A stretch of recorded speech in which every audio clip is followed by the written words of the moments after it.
Te reo ererangi o te mānia. This episode was produced in Otatahi by Plains Media, with support from New Zealand On Air. Really excited to have Keli Livingston Filipo with me from Plunket. She is a clinical leader there and a nurse. Today we're going to talk all things toy safety and ensure that the toys that we're buying for our kids are developmentally appropriate, fun and safe. Thanks for joining us for Being Real Parents with me, Anna, and my colleague and buddy, Kate. We work in the parenting space. And it's here where we'll talk about our worlds as parents, the good, the not so good, and the hilarious, and mix this with what we know about behaviour and psychology.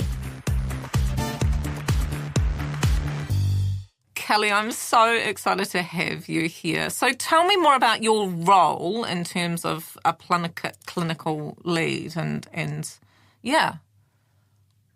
Here at Plunket, so I was a Plunket nurse for 12 years, getting out on the front line and seeing all the tamariki and their whānau in their homes in a clinic environment. Yeah. And then naturally, as that progression goes on, I ended up applying to become a clinical leader, and now I manage a team of Plunket nurses, kaiwhina and karatani out in the community. Wow. So still working within my passion, which is at 0 to 5. Yeah. Oh, how beautiful. And what led you to this mahi? You were a nurse first, or how did that? Yeah, so registered nurse first, and I was actually off on parental leave, and my Plunket nurse was like, you'd be really good in Plunket. And so it just kind of went off from there, and I thought, oh yeah, I'd go there for a couple of years and then go on to something else. But here we are 18 years later, and I'm still here, and I just have so much passion for it. Amazing. 18 years. So in this podcast, and I hope there'll be many more with you, Keli, because this is fun, we're talking about toy safety, and it's quite a big deal, yeah? Absolutely, it's a big deal. I think many people would be surprised that there are a large number of toy-related incidents happening every day. The new ACC statistics show that on average there's 1,250 toy-related injuries occurring each year among our most vulnerable tamariki, which is that 0 to 3 age group. And what are those? Many of these incidents include choking, hazards, falls and cuts. Got it, okay. So that choking shouldn't even be a thing, hey, on a toy. Yeah, the good news is, though, is that we can prevent these with small practical steps like simple safety checks and informed choices by parents, caregivers and retailers. Got it. Is there any, so is it these statistics that have brought Plunket to this? Have you seen any of this yourself, any of these incidents or anything that surprised you in the field? No, I think what really was surprising me was when I first came into Plunket and then learning all this stuff and taking it out to the whānau and stuff, and I had young children myself. Yeah. And so I had, my third child was 9 months when I started at Plunket, and so just learning some of the stuff and finding out some of the information around, particularly the choking. You referenced the choking. Yeah. And I wouldn't have thought my daughter's rubbers would be a choking hazard. They were at primary school. But then all of a sudden, just highlighting that kind of everyday things and toys, stationery or whatever, could be potential choking hazards. So I really loved getting into that field about child safety and safety proofing at home. Yeah. And the toys is a huge part of it as well. Yeah, because we don't think about that very much as parents as you were in that place. I mean that's why I'm quite surprised at that number. I would expect choking on food for wee ones, but not toys. That's bizarre. Yeah. So we did this year have Aotearoa New Zealand's first ever Toy Safety Week. Nice. That was a nationwide collaboration campaign that focused on playtime being safer for tamariki. And that was a really successful initiative. And I'd like to give a shout out to Ririki Haumaru, Safe Kids Aotearoa, MBIE Consumer Protection and MBIE Product Safety and Health New Zealand, and the Commerce Commission, because we all joined forces to be able to have this campaign of Toy Safety Week, and that was on the 20th to the 26th of October 2025. So I'm looking forward to us having that every year. Oh, so that's a yearly thing. Cool. That's great. It's our first one this year. Yeah. Because from those stats, you're right in drawing attention to this, because I just didn't know it was a thing. Whenever I pick up a toy, it says, not suitable for children, usually under 3. And sometimes, and you can tell me off for this, I go, why is that? That's ridiculous. But now, yeah. Yeah, but the safety regulations and guidance on the toy safety standard does stick with the retailer. They're responsible for their product safety and making sure they're following the product safety standards for children's toys. That's a regulation of 2005. But I think, so when we're reading those, it's really good to hone in on, they've done tests. Yeah. They've put this there for a reason. Yeah. And so, but I understand what you mean. It's very easy just to kind of have overlook of that. You're very kind to me. You're not just tut-tutting, as well. But the great thing about it is that the good news is that we can prevent these toy-related injuries with small practical steps, like simple safety checks, informed choices by parents, caregivers, and retailers. Yeah. Yeah, it's amazing, isn't it? I'm still stuck on that statistic. That's okay. Around, the choking hazards and things like that. And I'm worried, and we'll get into this more, about Christmas time. Yes, yeah. And our children, and, anybody that's listening to this can take responsibility for buying toys that, that meet the needs of their children's age and developmental stage. Yeah. But then I'm also kind of aware of how many of gifts being opened by our children that we haven't been responsible for ourselves. Exactly. And that is a hard thing, because when we look at it ourselves and we're looking at child safety toys for our own children, but then we're buying for someone else, it's making sure that we, as whānau, who are giving these toys out to children, that we're actually looking at those safety standards as well. So you may not have children, but you may be buying for nieces and nephews. So looking at those yourself, and then obviously as a parent or caregiver, when they are receiving the toys, just having a look and going through yourself a quick scan, just to make sure, because you really want to be looking to make sure that the toys are completely safe. If there's batteries, knowing all the risks around the batteries and toys, particularly the little button ones.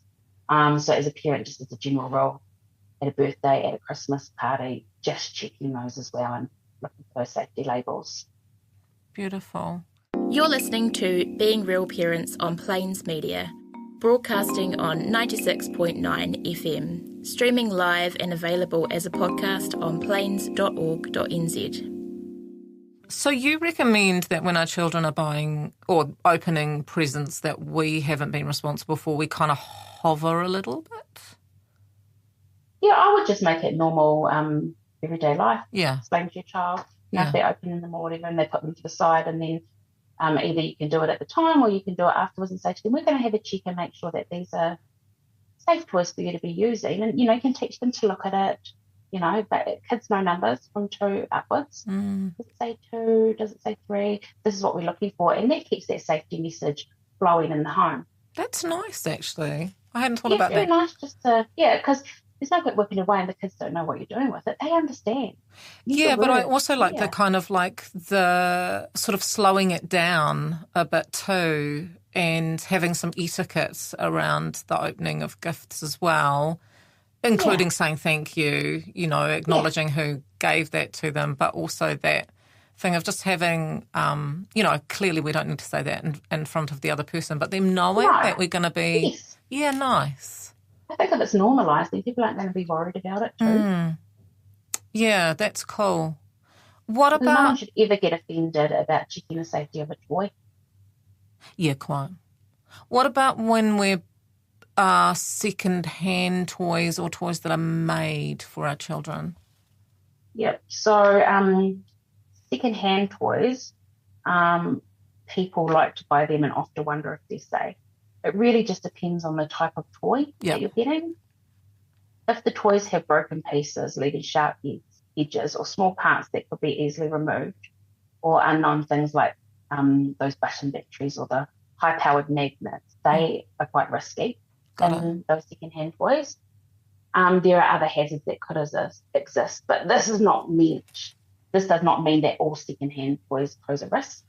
So again, we're just encouraging families to inspect the second-hand toys carefully and avoid donating broken or unsafe items to charity shops. Yeah, checking the age appropriateness of it, and then making that decision from there. Yeah. You've mentioned magnets and batteries. Are they particularly problematic? They are very much a high risk for children, particularly for swallowing, putting up their noses, putting in their ears. And when I first came to Plunket, when I was a junior Plunket nurse, I remember we had a PD day, and we put a little button battery on a piece of hand.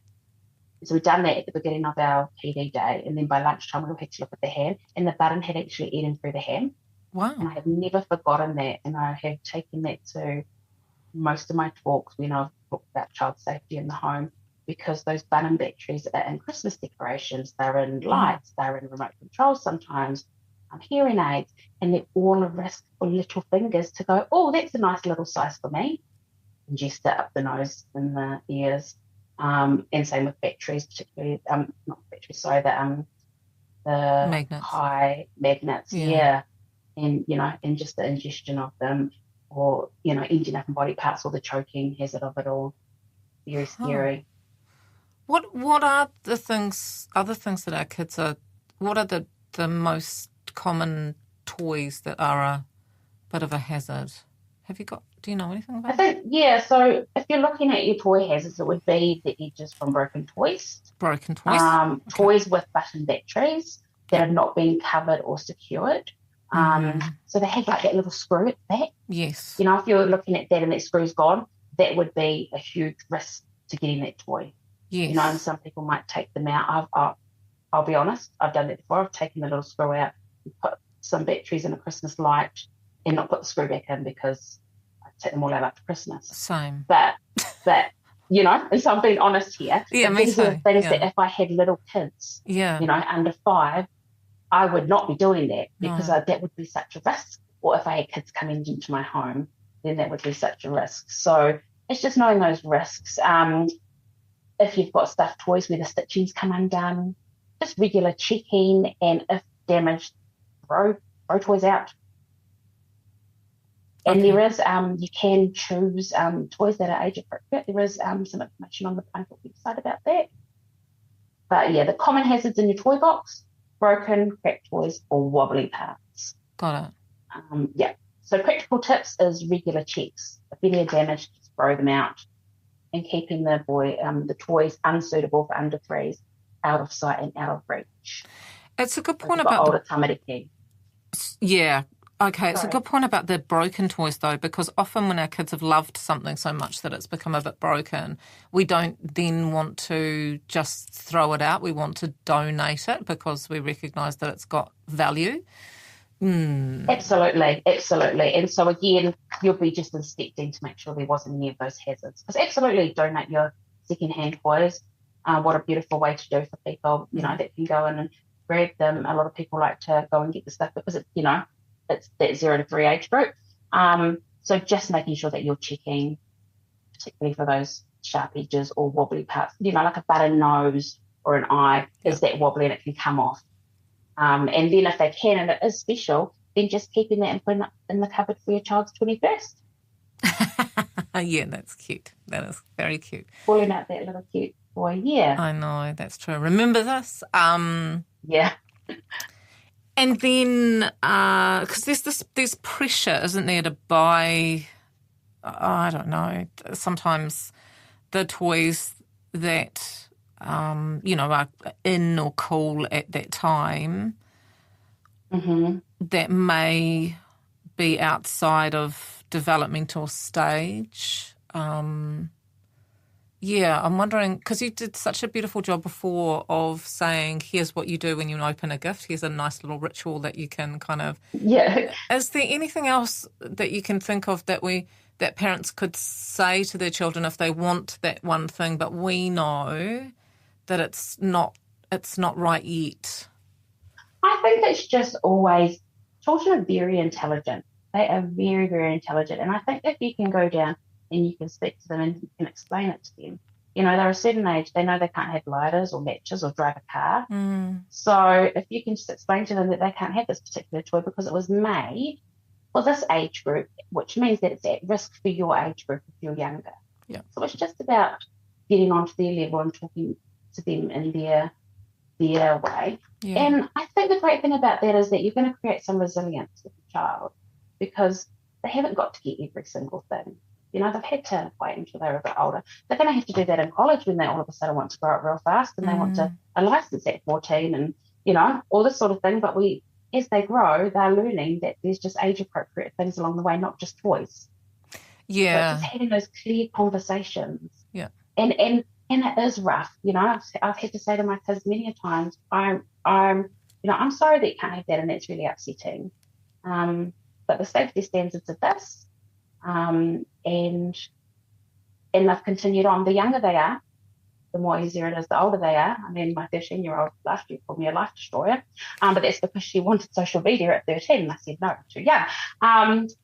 But it's just those younger ones. If you can just talk to them and give them that rationale, they kind of come around. And if they do go off and have a cry, you're there for cuddles, you're there for hugs, and then they come back and they're like, let's do something else.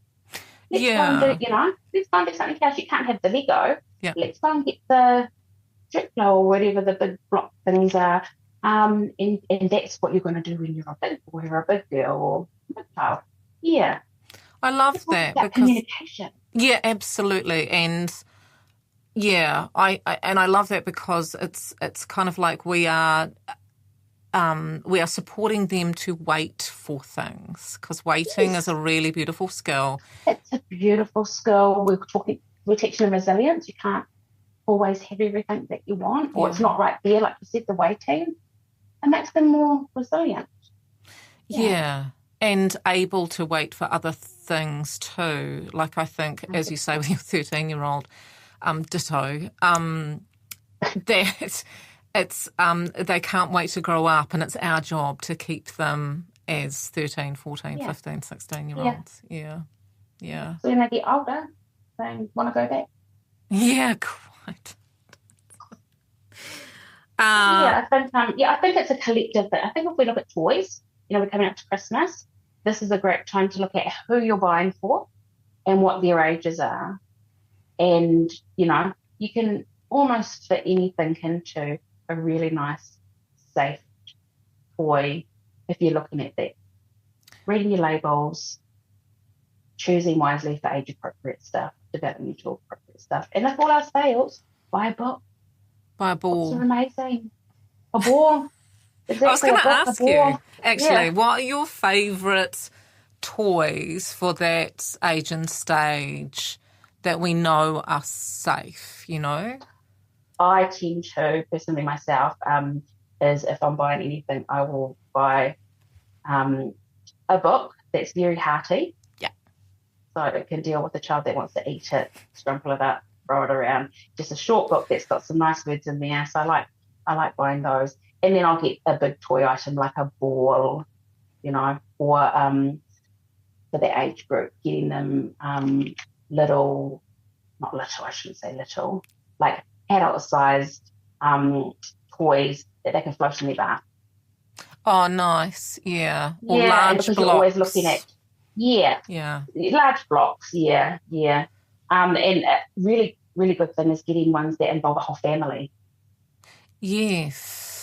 Yeah, like memory games and stuff. Oh, memory games, yeah. Yeah. Oh, that's a nice idea. And, just something like that, or flashcards, and Yeah, because my kids are growing now, so I'm out of that age range of stuff that's there. But, I think if we key on the developmental, or you may want to buy them something that isn't relevant for their age now, but it will be for 6 months, and so you may be able to, say, put this away for when they're this age. I mean, we do that with books, don't we? With kids when they're in intermediate.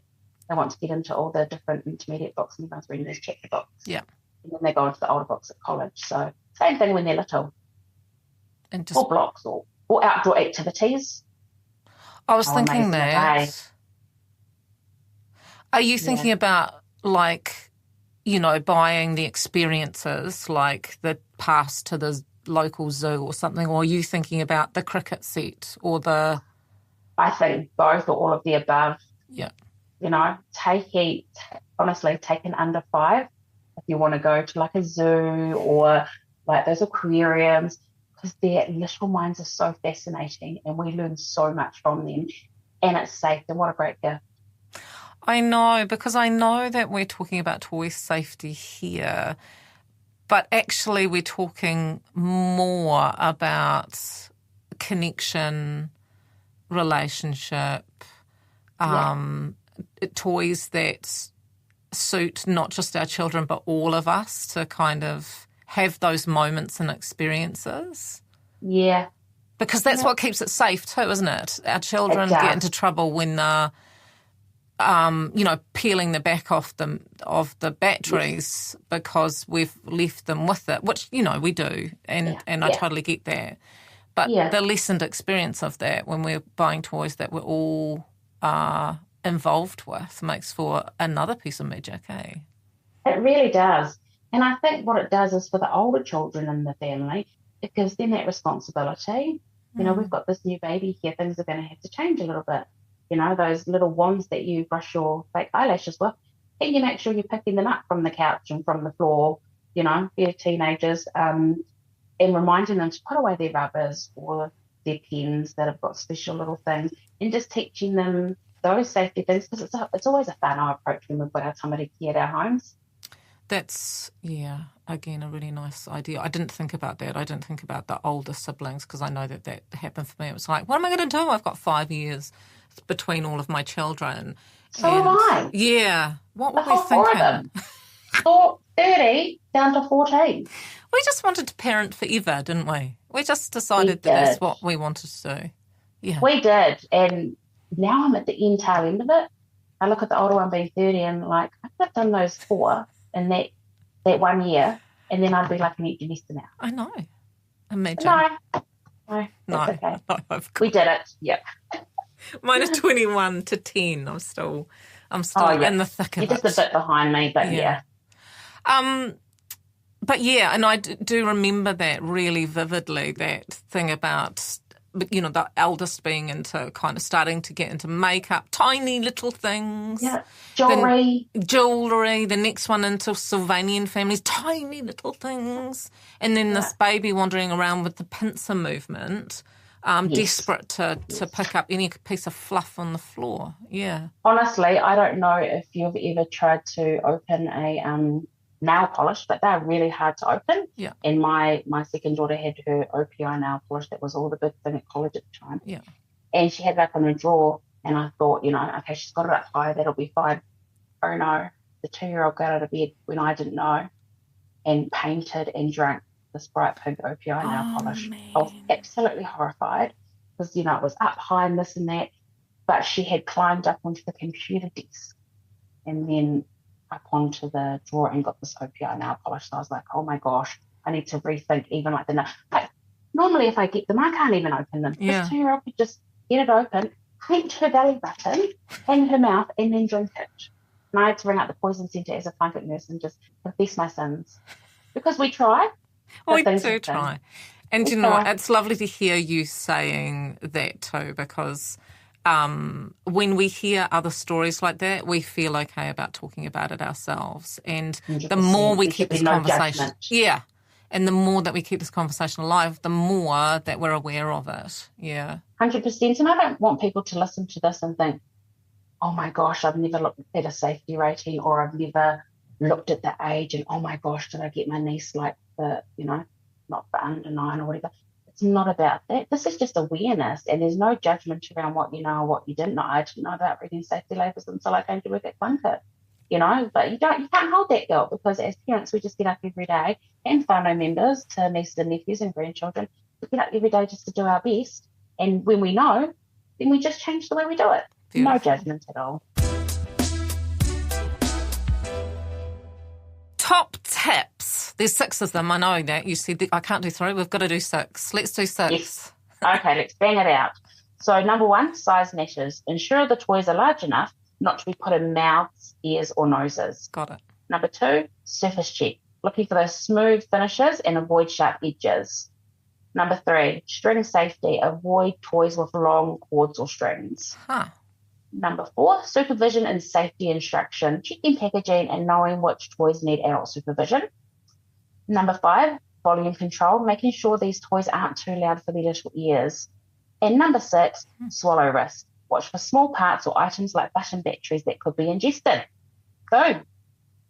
Amazing. Those are great tips, actually. Yeah. And to find out more, you can head to the beautiful Plunket website. If you haven't been to the Plunket website, it's a magic place with huge amounts of information, and included on there now toy safety for our 0 to 5 tamariki. Excellent.